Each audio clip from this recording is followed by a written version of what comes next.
Hi, what lurks beneath. Right now, I'm reminiscing back on when I used to be able to go on hikes and do cross-country trips. But since quarantine, that's kind of been shut down, and I prefer to stay safe inside. Although I don't really prefer the inside, I love being outside, in the outdoors, in nature. I'm not a proficient or experienced outdoorsman by any stretch of the means, so I don't want you to get that idea before I share this with you. But I do enjoy my long hiking trips, and any chance I can get to go spend outside. Now, this particular event that I'm going to share with you happened years ago when I was hiking out in the Ozarks. I had spent miles and days doing a single solo hiking trip. I came to a small clearing at night, up in an area that was kind of hard to get to, where I was going to set up my tent and crash out for the night. This area that this large clearing was in wasn't easy to get to.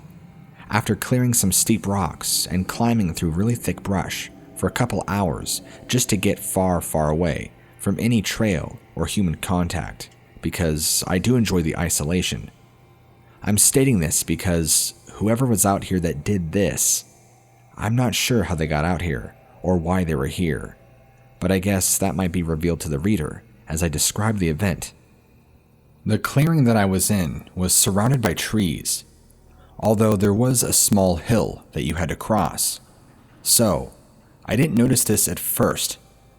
I started setting up my tent, and then I had to go gather firewood. So I walked over this small hill, and that's right when I saw this. It was about 20 to 30 feet in diameter, if I had to guess. It was a large pentagram burnt into the ground. Not only was the grass around it dead, but the trees around this pentagram were also dead and appeared to be burnt by some high-intensity flame. In the center of this pentagram lied a small pile of charred bodies. Not humans, but small animal bodies. I observed the sighting a little closer, and I couldn't tell because the bodies were so charred, but they appeared to be small dogs from what I could tell. Either way, I got a really bad feeling. It's like the entire atmosphere around me just changed, and I began to feel uncomfortable. That's when I started to feel that I was being watched, that maybe I wasn't alone, and there was someone else or something else around me. I still wonder how they were able to burn that into the ground, and why all the trees and everything else around was burnt. I don't know what you'd even use for that, or why it was done, all the way out here, far off any trail, in the middle of nowhere. But I guess I'm not meant to have those answers. Anyway, after seeing that pentagram, I ran down, packed up my tent, and quickly found another spot about an hour or two later on, when it was dark. Yeah, setting up my tent in the dark. That was fun, but I sure as hell wasn't going to sleep around that.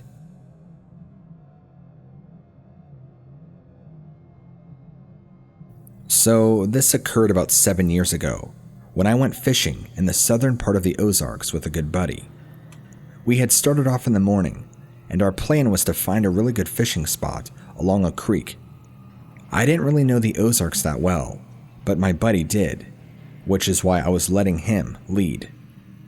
Well, during our trekking and adventure, we began hearing a horrible noise off in the distance.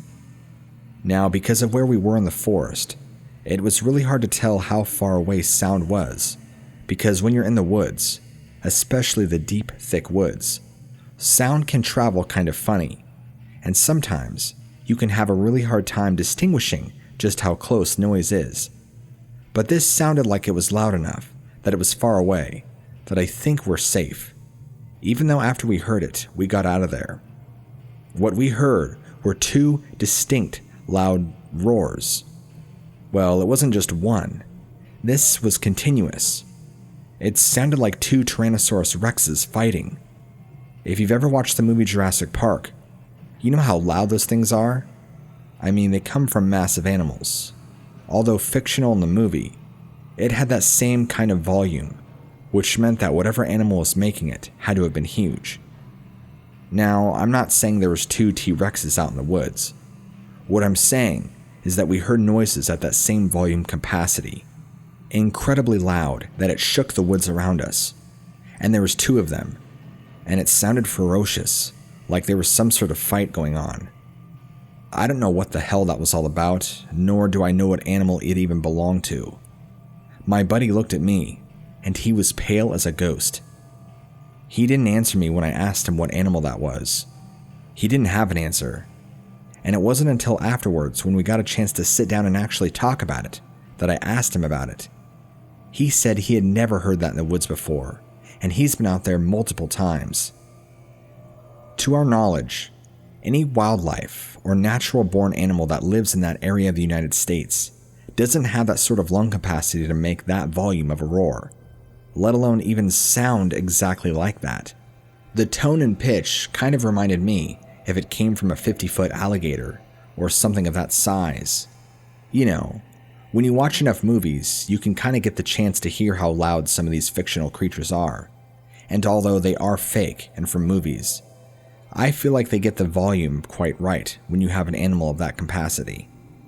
Anyway, I'm just trying to get the point across that whatever was making these roaring noises had to have been incredibly massive, and it didn't sound like any animal I have ever heard in my life. Same with my friend. While I didn't encounter a Bigfoot or anything like that, I did have a disturbing account, all of my own. This happened in Central Oregon. Now, I don't know if I had wandered into an area where somebody had opted out of this world, but my findings disturbed me, to say the least. I found a pair of bloody shoes on the ground in the middle of the forest during my hike. After quickly observing my surroundings, I found nothing. No signs of a body, no signs of a blood trail or where these would lead to. These looked like pretty clean, fresh new sneakers from what I could tell. They were covered in dried blood and just laying there, right on the ground, as if somebody had just taken them off, right there in the middle of the forest, and that was it. I don't know what that was about, but it still creeps me out to think about to this day. So I believe this happened back when I was hiking the Sierra Nevadas. This would have been about 2011, and I believe I stumbled upon a den of some animal. Probably a bear or a cougar, whatever lives up there. But that's not the scary part. I found multiple human skulls in this cavern. Probably about 8 or 9, if I'm counting right. Upon first entering the cavern, I thought it might have just been a shallow alcove, until I realized that it dipped down deeper. And so my curiosity got the best of me, and I had a flashlight on me. Although this cave wasn't deep, I was able to go in enough that I can kind of see that it opened up into a larger chamber. I didn't see any hiking equipment, or full bodies, or full skeletons of people. Just about 8 or 9 skulls of people. They looked to be pretty weathered and old, like they had been there for a while. I didn't see any other bones, at least any that I could identify. There were a lot of other miscellaneous bones, like animal skulls, and I think a few rib bones here and there, things like that. But no full human skeleton, like you would expect from a movie. Either way, I saw that, it freaked me out, and I noped right out of there. At the time, I wasn't carrying a GPS with me, or even a map, so I couldn't tell you where exactly along the mountain range that this small little cavern was. But either way, it really scared me, and I guess I should have contacted the authorities about it, but I never really did. So I don't know if those are skulls of people who had gone missing and wound up in there, in that den, of whatever lived in there. Do bears even make dens in caverns like that, and eat on animals and people? I don't know. I don't know the kind of den that cougars live in either. So again, this is all just speculation. But what's not speculation is the fact that I found about 8 or 9 human skulls. That did happen. In order to keep my identity and location as private as possible, I'll be revealing minimal details about where I live. But I will say that I live in the southeastern section of the United States. Not Florida, though. The area in which I live in is a very large valley filled with lots of thick woods. But here's the disturbing part of the whole thing. At nighttime, You can hear chilling screams from the woods that even scares most experienced woodsmen and hunters. In fact, much of my friends are hunters, very experienced at that, and there's just certain parts of the valley that they stay out of because they claim they have seen things, like large moving shadows, sounds they can identify, and the feeling of being watched that they just can't shake. Now, if that doesn't spook you, I don't know what will. I'm unsure of what kind of monsters live out in the woods, especially out here, but clearly they must be dangerous enough and in great numbers to scare most of my friends, who, again, are very experienced in the outdoors and have spent many years of their lives hunting all sorts of game. One of my closest friends, for the sake of the story, I'll call him Bill. He's an older man, but he has spent much of his life hunting, and so he knows the woods very well. He was telling me about how when he found a full-grown buck lying dead with its head twisted and ripped off its body.